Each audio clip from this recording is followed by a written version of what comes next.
अस्सलामुअलैकुम वरहमतुल्लाहि वबरकातुह। मोहतरम नाज़रीन, उम्मीद है कि आप हज़रात खैर आफ़ियत से होंगे। अल्लाह ताला आप सभी को सही सलामत रखे, ईमान की हालत में रखे। और रमज़ान मुबारक का महीना चल रहा है। अल्लाह ताला हमें इसके कदर करने की तौफ़ीक़ अता फ़रमाए और ज़्यादा से ज़्यादा इबादत में मशगूल रहने की तौफ़ीक़ अता फ़रमाए। इस मुबारक महीने में कुरान करीम की तिलावत का ज़्यादा अहतमाम करें और अल्लाह का ज़िक्र करें और सारे रोज़े रखने की पूरी कोशिश करें और तरावी भी पढ़ें। दोस्तों, आज जो ख़बर मैं आपके सामने शेयर करने जा रहा हूँ वो बहुत ज़रूरी है। दोस्तों, जो लोग हज 2023 में जा रहे हैं, कुछ लोगों ने वैक्सीन लगवाई है, कुछ लोगों ने नहीं लगवाई है। तो मेरी गुजारिश है, जिन्होंने नहीं लगवाई वो ज़रूर लगवा लें, वरना आपको जाने नहीं दिया जाएगा। दूसरी बात यह है कि जिन लोगों ने वैक्सीन लगवा ली है लेकिन उन्होंने आधार कार्ड से लगवाई है, तो उन्हें चाहिए कि उसे पासपोर्ट से लिंक कर लें। ख़ुद भी इसे कर सकते हैं या किसी जन सेवा केंद्र पे जाकर वो भी कर देगा। आप जो है यूट्यूब पर कोई भी वीडियो जो है ऐसी देख सकते हैं, वैक्सीन को पासपोर्ट से कैसे लिंक करें। इस तरह से जब आप जो है बोल करके या लिख करके जो है सर्च करोगे तो आपके सामने ऐसी बहुत सारी वीडियोज़ आ जाएगी कि आप ख़ुद ही लिंक कर सकते हैं। और ज़्यादा कोई मामला नहीं, बहुत आसान है। बहुत आसानी के साथ आप जो है उसे लिंक करने की कोशिश करें। बाकी अगर आप लिंक भी नहीं कर पाए तो आप जो है वैक्सीन का जो सर्टिफिकेट है उसे निकलवा के और उसका कार्ड बनवा लें, या इसी तरह से उसके ऊपर लेमिनेशन वगैरह करा करके उसे बिल्कुल तैयार रखें और हज के डॉक्यूमेंट में लगा के रखें। जब आप जाएंगे तो आप उसे साथ में ज़रूर लेके जाएं। अगर आप लिंक भी ना कर सकें, लिंक कर दे तो ज़्यादा बेहतर है। फिर तो जो है वो ऑनलाइन चेक करके देख लेते हैं, क्योंकि वहाँ वो आधार कार्ड नहीं, आपका पासपोर्ट मांगेंगे एयरपोर्ट में, यहाँ भी और वहाँ भी। तो पासपोर्ट का नंबर डालकर जब चेक करेंगे तो फ़ौरन आपकी वैक्सीन निकल करके नेट पे आ जाएगी। तो आप इस काम को जो है ज़रूर कर लें। इसी तरह से शमीम भाई ने सवाल किया है। उन्होंने कहा है कि हज बदल के लिए वही जा सकता है जिनका खुद का पहला हज हुआ है। हमारे इल्म में यही है, क्या ये सही है? भाई शमीम अहमद, आपने जो कहा है वो भी सही है। जिस आदमी ने पहले से हज कर रखा हो, अगर उसे हज बदल करने के लिए भेजा जाए तो ये बेहतर है।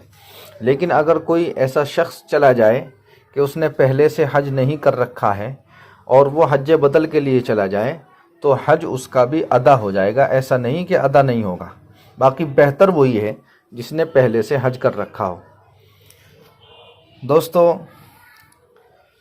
इसी तरह से समीदीन मलिक भाई ने सवाल किया है, हाजी जी ये बतलाएं कि वहाँ मौसम भी बदलता रहता है या गर्मी ही रहती है, ताकि एक आधा सूट जो है गर्म भी लेकर जाएं।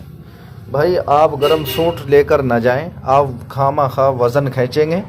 वहाँ सर्दी बिल्कुल नहीं होती, वहाँ गर्मी रहती है बहुत। एसी के बग़ैर तो आप रह नहीं सकते। आपको हर जगह एसी मिलेगी। आपके रूम में एसी, आप बस में भी बैठेंगे वहाँ भी एसी, हरम में जाएंगे वहाँ एसी, सब जगह एसी, क्योंकि बहुत तेज़ धूप होती है वहाँ। तो सर्दी का तो कोई मामला ही नहीं। सर्दी अगर लगती है तो वो रात को जब सोते हैं तो एसी चलाकर सोते हैं तो ठंड लगने लगती है। तो वहाँ जो है हज कमेटी ऑफ इंडिया की तरफ से सबको एक एक कंबल मिलता है, बिल्कुल नया अच्छा। तो रात को जो है उस कंबल में आदमी सोता है तो बिल्कुल सही रहता है, कोई दिक्कत नहीं होती। आपको गर्म कपड़े पहनने वाले जो है ले जाने की ज़रूरत नहीं है। बाकी एक दो चादरें जो गर्मी की ओढ़ने की होती हैं आप उन्हें ले जा सकते हैं। वो आपके वहाँ पर्दा वगैरह करने में भी काम आएगी और ओढ़ भी सकते हैं। इसी तरह से शुएब अंसारी भाई ने सलाम कहा, अस्सलाम वालेकुम। वालेकुम सलाम। हज़रत, मंजूरी आने के बाद हमें कब यानी किस डेट में जाना है और कब वापस आना है? मदीने में कितने दिन रहना है और मक्के में कितने दिन रहना है? रूम कौन सी जगह या बिल्डिंग में मिलेंगे और हज सफ़र के टोटल कितने दिन मिलेंगे? क्या ये सब अभी मंजूरी आते ही पता चल जाएगा?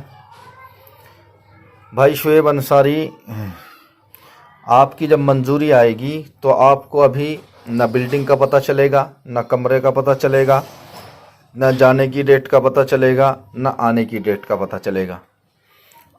आपको जो है सिर्फ मंजूरी आएगी और अभी कुछ नहीं आएगा। जैसे जैसे वक्त करीब आएगा, आपकी किस्तें जमा होगी तो ये अपडेट होता रहेगा। आप इसे बार बार कवर नंबर से चेक करेंगे तो जो है इसके अंदर डेट भी आ जाएगी, फ़्लाइट भी आ जाएगी, किस दिन जाना है वक्त भी आ जाएगा, फ़्लाइट नंबर आ जाएगा, फिर वापसी की डेट भी साथ मिलेगी आपको। अगर आपको इधर से जाने की डेट जो लिखी हुई आएगी, उसी के नीचे रिटर्न की डेट जो है आएगी। तो ये मंजूरी आने के फ़ौरन बाद नहीं आएगी। रही बात मक्के मदीने में कितने दिन रहना है, मदीने में सिर्फ 8 दिन रहने को आपको मिलेंगे। 8 दिन। खुशकिस्मत है वो आदमी जिसका एक आध दिन बढ़ जाए कभी कुछ मजबूरी की वजह से। जैसे हमें जो है अल्लाह का शुक्र है 2 जुमे वहाँ मिल गए थे। जुमेरात को हम पहुँचे तो जुमे के दिन जो है वो लेकर नहीं जाते, क्योंकि रास्ते में जुमा निकलने का ख़तरा रहता है। तकरीबन जो है 10 बजे अगर आप चले तो आप इशा के वक्त जा कर के पहुँचेंगे। इतना वक्त जो है बस से लगता है। तो ऐसा हो सकता है कि आपको एक दिन ज़्यादा मिल जाए, वरना वहाँ 8 ही दिन रुकने देते हैं। 90 दिन अगर आप रुकना भी चाहेंगे तो नहीं रुक सकते। वहाँ अपनी मर्ज़ी नहीं चलती। जैसे ही वक्त होगा आपकी बिल्डिंग के सामने आकर गाड़ी लग जाएगी और बस में बिठाकर बाकायदा हाज़िरी ली जाएगी। आपसे जाते ही पासपोर्ट तो ले लिए जाएंगे, लेकिन जब हाज़िरी ली जाएगी तो पासपोर्ट से ली जाएगी। वो सब के पासपोर्ट उन्हीं के पास रहते हैं। वो एक एक का नाम बोल करके सबको खूब अच्छी तरह से चेक करके कोई रहा तो नहीं, जब आपको ले करके चलेंगे। 8 दिन के बाद बाकी दिन जो आपके बचेंगे वो सब मक्के में गुजरेंगे। और हज के तो सिर्फ 5 दिन हैं। इनके अलावा बाकी दिन जो है उनमें आप खूब तवाफ़ करें, खूब उम्रे कर सकते हैं, जितने भी चाहे अपनी तरफ से, अपने मरहूमिन की तरफ से, अपने भाई की तरफ से, जिसकी तरफ से भी करना चाहें आप जो है खूब उम्रे करें, खूब तवाफ़ करें। तो ये पूरी डिटेल मैंने आपको बताई है। तो दोस्तों ये थे आज के सवाल जो मैंने आपको बताए। अब आपके कहने के मुताबिक एक दो रोज़ाना मसाइल बता दिए जाएं। 2-3 मसाइल भी मैं आपको बता देता हूं। क्या हम गर्म कपड़े का एहराम बांध सकते हैं? तो इसके बारे में क्या फ़रमाते हैं मुफ्तियान किराम? जवाब देते हैं मुफ्ती साहब, एहराम में गर्म कपड़े का इस्तेमाल भी दुरुस्त है, यानी जायज़ है। अलबत्ता रंग सफ़ेद हो तो बेहतर है, क्योंकि गर्म कपड़े जो होते हैं वो अक्सर रंगीन होते हैं। तो इसलिए इन्होंने फरमाया कि गर्म कपड़े का एहराम आप बांध तो सकते हैं, कोई मना नहीं है, जायज़ है, लेकिन बेहतर ये है कि आप सफ़ेद कलर का जो है कपड़ा लें। बाकी गर्म की वहाँ ज़रूरत नहीं है, क्योंकि गर्मी बहुत ज़्यादा है। दूसरा मसला ये है कि एहराम की लुंगी दरमियान से सी कर पहनना, क्योंकि सिला हुआ कपड़ा तो जो है पहनना जायज़ नहीं है। तो सवाल किया है मुफ्ती साहब से कि यहाँ मुंबई हज हाउस में हर जगह जो है ये प्रोग्राम होते हैं और ट्रेनिंग दी जाती है, तो हज उम्रे का एहराम का कपड़ा बांधने का तरीक़ा बताया जाता है। उसमें हम एहराम का कपड़ा बांधने के लिए बताते हैं कि ये दोनों कपड़े बग़ैर सिले हुए हों और इसमें कोई गांठ या पिन वगैरह न लगाई जाए। इसमें जो नीचे का कपड़ा बांधा जाता है, सिलाई ना होने की वजह से इसका बांधना दुश्वार होता है। दूसरे इसमें सतर के खुलने का भी ख़तरा है। अगर दरमियान में बीच में एक सिलाई मारकर दोनों किनारों को जोड़ दिया जाए तो बांधने में भी बड़ी सहूलत होगी, और दूसरे उसमें सतर के खुलने का भी ख़तरा नहीं रहेगा। आया इस तरह से कपड़े को दरमियान में एक सिलाई मारने से एहराम में किसी तरह की कोई कमी या नुक्स तो वाक़ई नहीं होगा? इस मसले को वाज़े फरमा दे तो हाजियों के लिए एहराम का कपड़ा बांधने में और सतर के छुपाने में बड़ी सहूलत होगी। तो ये सब सवाल जो है मुफ्ती साहब से किए गए हैं। उन्होंने इसके बाद जवाब लिखा है कि अफजल यही है कि एहराम की लुंगी बिल्कुल सिली हुई ना हो। बेहतर तो यही है कि एहराम की लुंगी बिल्कुल सिली हुई ना हो, उसमें एक भी सिलाई ना हो। लेकिन अगर कश्फ़े औरत के अंदेशा से, यानी अगर ये ख़तरा हो, सतर खुलने का ख़तरा हो कि मेरा सतर खुल जाएगा, किसी को दिख जाएगा, अगर ये डर है तो उसे दरमियान से बीच में से सीकर पहना जाए तो इसकी भी गुंजाइश है। इसकी वजह से कोई जनायत यानी कोई दम वग़ैरह लाजिम नहीं होगा, दम नहीं पड़ेगा। तो अगर ऐसा ख़तरा है, आजकल तो कपड़े का इतना अरज़ आ रहा है, आप डबल अरज़ का ले लीजिए अगर कोई ज़्यादा दिक्कत है, तो बेहतर यही है कि सिला हुआ ना हो। لیکن اگر مجبوری ہے کہ اس کا پناہ کم ہے تو عرض کم ہے تو مجبوری میں بیچ میں سلائی مار سکتے ہیں۔ تیسرا مسئلہ یہ ہے کہ حالت احرام میں مسواک کر سکتے ہیں یا نہیں کر سکتے۔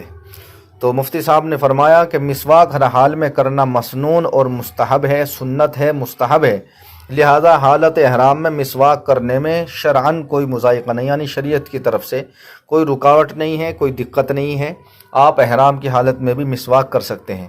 ہاں کولگیٹ وغیرہ سے اجتناب کرے، پرہیز کرے، کیونکہ اس کے اندر خوشبو ہوتی ہے، اس لیے آپ جو ہے مسواک کا ہی احترام کریں، اس میں آپ کو جو ہے نہ کوئی دم پڑنے کا خطرہ ہے اور ایک سنت ادا ہوگی اور سنت سے جو ہے آپ کے ثواب میں اضافہ ہوگا۔ تو بس آج انہی مسائل پر اکتفا کرتا ہوں، باقی کل بتاؤں گا انشاءاللہ۔ تو دوستو ویڈیو اچھی لگی ہے تو ویڈیو کو لائک کر دیں اور واٹس اپ فیس بک پر شیئر کر دیں تاکہ کوئی بھی سنے تو اس کا بھلا ہو جائے، کچھ باتیں اسے سننے کو مل جائے۔ اور اگر چینل کو سبسکرائب نہیں کیا تو جلدی سے کر لے تاکہ آنے والی ویڈیو کا نوٹیفیکیشن آپ کو ملتا رہے۔ آئیے